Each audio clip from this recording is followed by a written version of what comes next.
Welcome to day 146. We're in 1 Kings 4, Psalm 72 and 127. So let's get at it.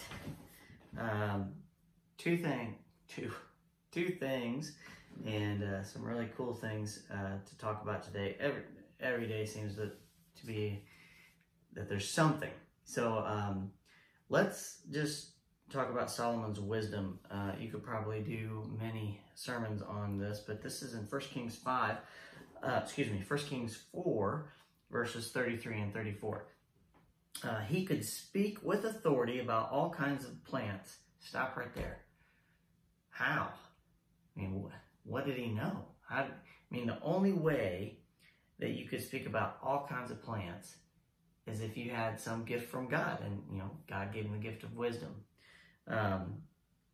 From the great cedar of Lebanon to the tiny hyssop that grows from cracks in a wall. He could also speak about animals, birds, small creatures, and fish. Again, to be more knowledgeable about things than anybody else in the land means that you're spending your life with those things. You know a lot about them. But he was more knowledgeable about all these things than anybody else. And that's not what his profession was. That's not what he did every day. He didn't spend time with fish every day. He didn't spend time with cattle, and he didn't spend time with, the birds, the small creatures, and fish. He didn't spend time, and on top of that, the plants.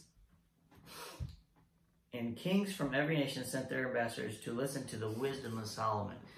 Why would you do that first of all, how could you get that smart and be that popular and even have the wisest people acknowledge that you are wiser than them without a gift from God? So the wisdom of Solomon, and that's just those two verses.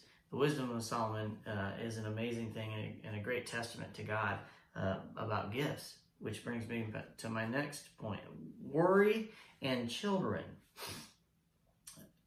God takes care of us. And here's in Psalm 127, it says in verses 2, 4, and 5, I just skipped verse 3, it is useless for you to work so hard from early morning until late at night. It's just useless. Why is it useless? If you're working from early morning to late at night just to be, and you're anxious working for food to eat,